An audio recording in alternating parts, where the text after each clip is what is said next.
Chances are that when you turn on your computer, the first thing you see on the screen is Windows. Microsoft's flagship software runs more than 90% of the personal computers in the world. Nearly everyone in the computer industry is afraid of Microsoft. Everyone, that is, except Scott McNealy. CEO of computer maker Sun Microsystems, he's determined to break the Windows monopoly. McNealy helped convince the federal government to file its antitrust suit against Microsoft. And in a field that's not exactly known for colorful characters, he attacks Microsoft in a style that's less like a computer nerd than a stand-up comedian. The top 10 signs that you might be a monopolist. At industry conventions, McNealy's Microsoft-bashing monologues are legendary. Number 10, Janet Reno has you on speed dial. So are his promotional videos. The storyline is usually the same. Nothing succeeds like excess. Bill Gates' look-alike gets zapped by Scott McNealy. What do you say about a corporate comic who gives speeches on rollerblades? There's no brakes on these things. If you're tempted to dismiss McNealy as goofy, don't. He happens to be one of the most influential businessmen in America, succeeding with a game plan that almost every other CEO has dismissed as suicidal, blitzing Bill Gates. I don't like anything where you don't have a score. The nice thing about being CEO is your score is in the Wall Street Journal under NASDAQ every day. Lately, he's been running up the score. Sun's stock has more than doubled in the past year. How big is Sun? How many people work here? We've got 27,000 people worldwide, about $10 billion in revenue. 27,000. That's just about what Microsoft has? Yeah. Everybody has heard of Microsoft.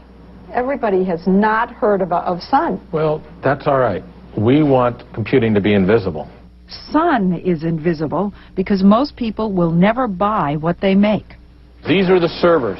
Sun manufactures huge computers called servers and sells them not to individual consumers, but to businesses all over the world.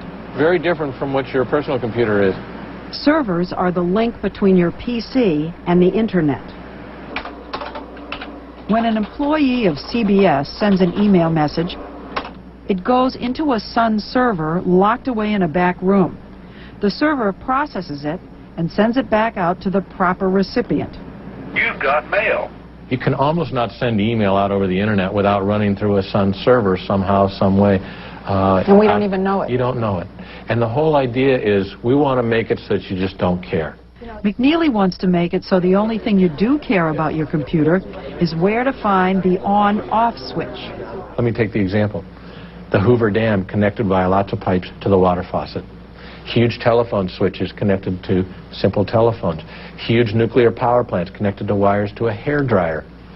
Now, why in the world shouldn't computing follow that same model? Under that model, your crammed full of Microsoft software PC would be replaced by a much cheaper and simpler appliance. All the complicated software would be stored on the servers that you dial into. And only the technicians in the server room would need to be computer experts. Isn't it fascinating that we all grow up and we want our kids to be able to read, write, and speak English? We want them to be able to drive an automobile, and we want them to be able to work a computer.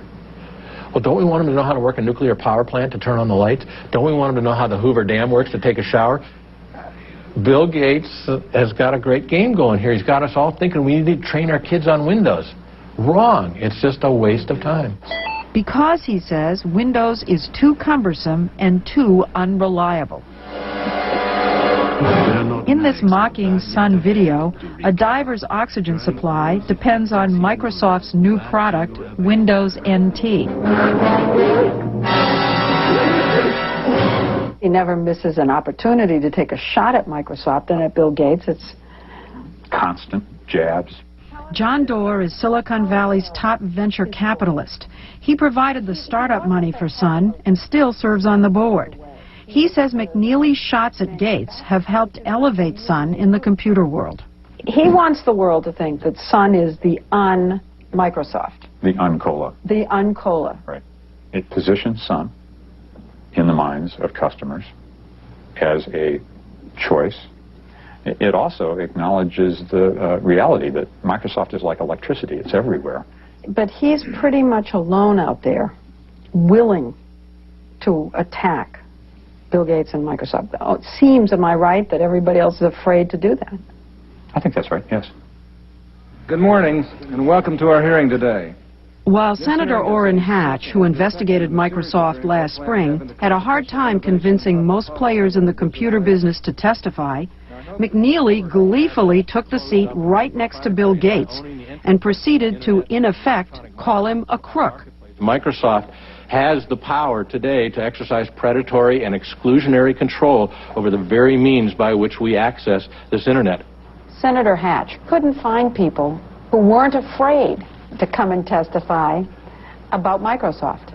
That you were one of the very few who wasn't afraid. Why aren't you afraid? Well, we're the only computer company left that's not reselling Microsoft technology. So what's he going to do? Withdraw supplying us? We don't resell his stuff anyhow. Apple used to be seen as the un-Microsoft until last year, when Gates paid $150 million to make Apple his partner. We're the only ones that didn't sell out to Microsoft. Why does McNealy believe that he alone can challenge Microsoft? Certainly not because he's a computer genius.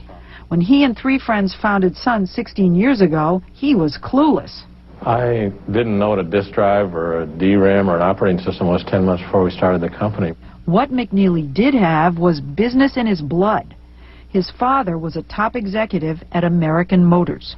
Yeah, he was vice chairman, and I would sit down by the seat of his chair, by his chair, and I would just watch the stuff that he'd pull out of his briefcase, the stuff he'd throw away I'd read, the stuff that he'd write notes on I'd read and put into his briefcase for him. Other kids were playing doctor or fire chief, and you were playing businessman. Oh, I wanted to see what he was doing. Is it true that you said, I'm never going to be like my father, he wasn't home enough, I didn't see him enough? I said I was never going to work as hard as my dad, and it's true. I work harder. He really is a driven workaholic, despite the jokester, blue-jeaned exterior. And he turns everything into a competition, even a conversation about his college days at Harvard. You know what's interesting? Bill Gates went to Harvard, too. He dropped out. Need more proof of his competitiveness? This is what he does for fun. You got time, turn it around. McNealy competes on 5 amateur hockey teams, often playing 3 games a night. Does any other corporate CEO spend his spare time doing this? I've heard it said that if you want to understand Scott, come out and watch him play hockey. Getting under your opponent's skin, getting your opponent off his game. There's no question that we play that kind of game. At least I do. I can't help myself, but you play that kind of game on the ice, and you play that kind of game in your business? I probably do more so in business because I'm a little more confident in my business than I am in my hockey game. That's just what we do, get them off their game. And so we're trying to get Microsoft off their game. His latest weapon in the drive to get Microsoft off their game is a product called Java. It's not a machine like the Sun servers, but a new language used to write computer programs. Introduced by Sun just 3 years ago, Java is becoming the invisible language of the Internet. My husband, who lives in cyberspace, I said, do you use Java? And he said, no. And then a couple of hours later, he called me up and he said, I was wrong. He uses it all the time, he just doesn't know it. Exactly. You probably use it too, because the Java language can run on any kind of computer. In fact, it can run on all kinds of electronic devices, from TVs to calculators to cell phones. Motorola signed up for Java, not Windows. Can you imagine Windows on your cell phone? You need a battery pack with shoulder straps. You need a handle and rollers on your cell phone just to carry it around. Bob Metcalf, who himself co-founded a big computer company, 3Com, and now writes about the industry, says that Java's simplicity is what makes it such a threat to Microsoft. The way Microsoft attracts business is by having a platform, a software platform that people write applications for, like word processing, spreadsheets, accounting, thousands of applications, and they all sit on this platform. The Java is a threat because it's another platform.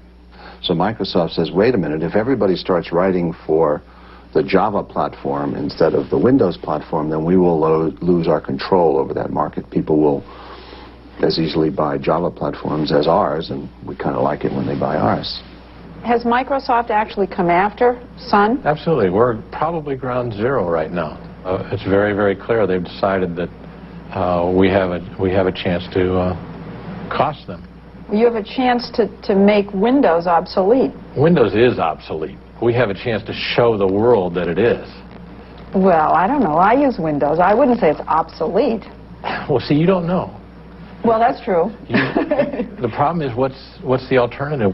Bill Gates gave a videotaped deposition in the government's antitrust trial against Microsoft. In it, a prosecutor read from Gates's own email message about an attack on Sun.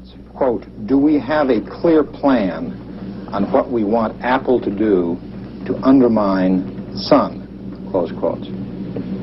Did you send this email, Mr. Gates, on or about August 8th, 1997? I don't remember sending it. Do you have any doubt that you sent it? No, it appears to be email I sent. How influential were you personally in persuading the government to go after Gates? I'd love to, go, wow. Really influential, but I wasn't, right? Well, it's so obvious. You went to Washington and you lobbied. I do that a lot, but to think that I had a big difference, it's so obvious. At 95% market share, you have a monopoly. You went and argued with the government like you're arguing right now. You said, this is a monopoly, don't you get it? I think the value that I add is that I can put it in English, and I think that helped. Here's what Microsoft says. They're winning and you're not, so you're whining. And do I look like a guy that needs to whine? No, he doesn't. His Sun stock has given him a personal fortune of $500 million. And he's not just waiting for the government to beat Microsoft. He recently teamed up with America Online to buy Netscape, the company that pioneered the Internet browser. The goal is to deny Microsoft the dominant role on the Internet that it now enjoys in the personal computer business. Is it true that the first thought you have when you wake up in the morning every day is, what can I do to get Bill Gates today? The first thought is probably not how can I get Gates, but how can I make sure that my company doesn't get squished by Microsoft's monopoly. But his strategy to avoid getting squished, to attack Microsoft head-on, is a lonely and risky one. And all these companies, all of them, from IBM and HP all the way down, have had meetings where conscientious, prudent business people have decided the smart thing to do is not to punch Microsoft in the nose, but just sort of play ball. I understand that there are a lot of other computer companies that may be afraid to go after Gates, but they're thrilled that you're doing it. Well, everybody would much rather we be the roadkill than them, so they're happy that we're out there. Let him do it. Right. Better him than me.